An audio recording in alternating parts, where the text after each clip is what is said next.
သောသုလကာမဝိဘေငသုတ်တံတရားဒေသနာတော်များ၌သာဝတိမြတ်စွာဘုရားသခင်သည်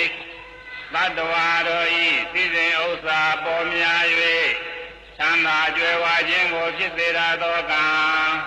တတ္တဝါတို့ဤသိစဉ်ဥစ္စာရှားပါ၍ဆင်းရဲနွမ်းပါခြင်းကိုဖြစ်စေရသောကံတို့ကိုအဘယ်သို့လင်ဝေဖန်ခွဲခြား၍ဟောကြားတော်မူခဲ့ပါသနည်းငါရှင်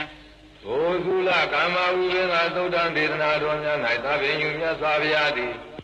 ဣဓမ္မနဝယေကိသောဣတိဝပုရိသောဝနာတာတာဟောတိသမဏတဝါဗျာမနတဝါ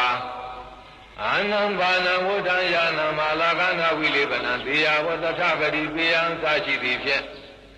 သူဘာလူလင်ဤလောက၌ယောနိသောမနာတိကာရမရှိကြသောအချို့သောမိမယောက်ျားသည်ယဟံဘုံနာသူမြတ်များအား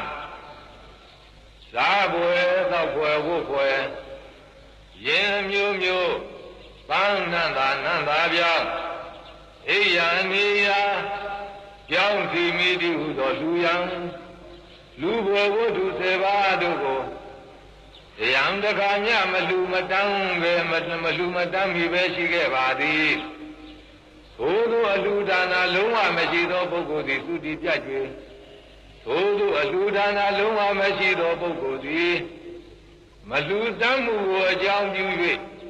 အကုသိုလ်ဒုစရိုက်တရားတို့ကိုသာလျှင်စီကူပွားများခဲ့ပါပေသည်ထိုအကုသိုလ်ဒုစရိုက်တရားတို့ကြောင့်ထိုပုဂ္ဂိုလ်သည်သုတိပြတ်၍သေလွန်သည်မှနောက်ကာလဝယ်မကောင်းသောငရဲဒုက္ခတိသို့ရောက်ရပါသည်ကုသိုလ်ကံပရာပရိယာကံဟောင်းထောင်းပါ၍လူပြည်လောကသို့ဘဝပฏิသန္ဓေကဲ့၍ဒီနေသေးကမူရှေးအတိတ်ဘဝကလူပွဲဆဲရဝတ္ထုတို့ကိုမလူခဲ့ခြင်းဒီဟုသောအကြောင်းကြောင့်လူပြည်လောကဝယ်စည်းဝါဥစ္စာခေါင်းပါခြင်းဆင်းရဲနွမ်းပါခြင်းဖြစ်ရပါသည်သူကလူလင်အတိတ်ကနေရာဘဝကလူပွဲဆဲမျိုးတို့ကိုမလူရဲ့မတန်းရဲ့မပေးရဲ့မကမ်းရဲ့ခြင်းမေစရိယာတိဟူသောအကုသိုလ်တရားသည်ဤဘဝဝယ်ဇီဝချမ်းသာနိဗ္ဗာန်ခြင်းဤဇီဝချမ်းသာနိဗ္ဗာန်ခြင်းဤအကြောင်းဇီဝချမ်းသာနိဗ္ဗာန်ခြင်းကိုဖြစ်စေတတ်သောမကောင်းသောမိစ္ဆာပฏิပဖြစ်ပါပေသည်သူဘလူလင်ဤလောက၌အချို့သောယောနိသောမနတိကာရနှင့်ပြည့်စုံသောမျိုးကောင်းသားမျိုးကောင်းသမီးသည်မိမိတို့၏နောက်သို့လိုက်ပါစေတတ်သော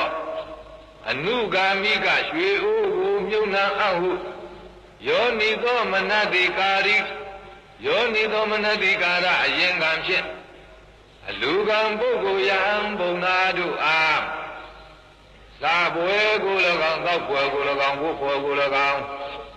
ဘိနာအစရှိသောရင်ယထာကို၎င်း